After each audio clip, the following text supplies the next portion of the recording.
नमस्कार, आप देख रहे हैं भारत लाइव। मैं हूं अभिषेक मिश्रा। सुशासन पर सवाल उठाने वाले बीजेपी के तेवर अब नरम पड़ते दिख रहे हैं। दरअसल बीजेपी नीतीश कुमार को आईना दिखा रही थी लगातार सुशासन को लेकर, बिहार में कानून व्यवस्था को लेकर, और एक नहीं कई बयान सामने आए थे। और सिर्फ बयानवीरों के बयान सामने नहीं आए थे, बीजेपी के दिग्गजों के बयान भी सामने आए थे। लेकिन अब बीजेपी के तेवर नरम पड़ गए हैं। एक ट्वीट है जो ये बताता है कि बीजेपी ने अपने तेवर नरम कर लिए हैं नीतीश कुमार को लेकर। और तेवर तल्ख थे, जाहिर है बीजेपी के बड़े नेता अगर सुशासन पर सवाल उठा रहे हैं तो नीतीश को लेकर तेवर तल्ख ही रहे होंगे। तभी तो सरकार में शामिल होने के बाद भी बीजेपी लगातार बिहार में कानून व्यवस्था की स्थिति को लेकर सवाल उठा रही थी। लेकिन अब बीजेपी के बड़े नेता और बिहार के स्वास्थ्य मंत्री मंगल पांडे का एक ट्वीट है जिससे यह संकेत मिलता है कि सुशासन और कानून व्यवस्था को लेकर जो तेवर बीजेपी के थे जेडीयू के लिए, नीतीश कुमार के लिए, वो नरम पड़े हैं, वो ठंडे पड़े हैं। मंगल पांडे ने ट्वीट किया है और लिखा है कि बिहार में एनडीए की सरकार में कानून का राज कायम है। अपराध से निपटने के लिए सरकार मजबूत इच्छा शक्ति के साथ काम कर रही है। अपराधी चाहे कोई भी हो, उसे बख्शा नहीं जाएगा। बिहार में अपराधियों के लिए जेल में ही जगह है। मंगल पांडे को शायद बीजेपी प्रदेश अध्यक्ष डॉक्टर संजय जायसवाल का वो ट्वीट याद नहीं रहा होगा। अपनी ही पार्टी के विधायक संजय सरावगी का वो बयान याद नहीं रहा होगा जिसमें उन्होंने सुशासन पर सवाल उठाए थे।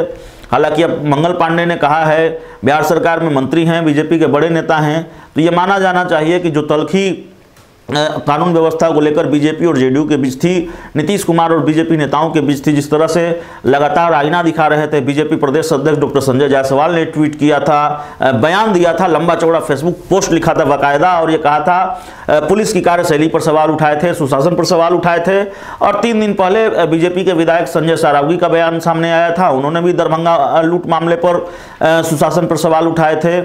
तो विपक्ष की तरह, या फिर जिस तरह से विपक्ष की भूमिका में बीजेपी के कुछ नेता दिख रहे थे और विपक्ष की तरह ही आक्रामक हमले कानून व्यवस्था को लेकर कर रहे थे, सवाल उठा रहे थे उसी तरह से, तो ये मैसेज जा रहा था, ये कयास और मजबूत हो रहे थे कि दोनों दलों के बीच के रिश्ते, यानी बीजेपी जेडीयू के बीच के रिश्ते सामान्य नहीं हैं और संभवतः ये दोस्ती टूट की ओर बढ़ रही है, जैसा कि कयास लगता रहा है। लेकिन अब ऐसा लगता है कि डैमेज कंट्रोल की कोशिश हो रही है और बीजेपी के बड़े नेता, पार्टी में बड़े नेता हैं, मंत्री हैं सरकार में, मंगल पांडे ने ट्वीट किया है और कहा है कि नहीं भाई, सरकार इस दिशा में काम कर रही है और अपराधियों को बख्शा नहीं जाएगा।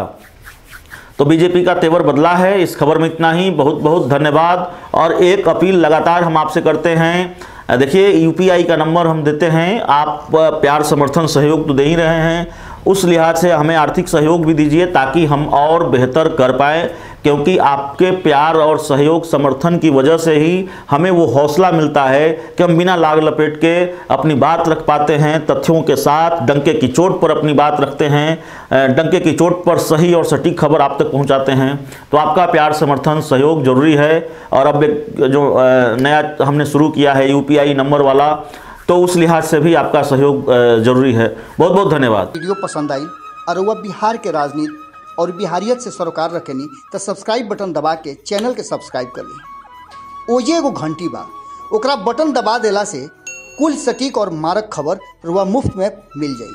अगर रुआ पत्रकारिता के हमनी के नया प्रयोग में सहयोग कर चाहतानी तो ज्वाइन बटन दबा दी।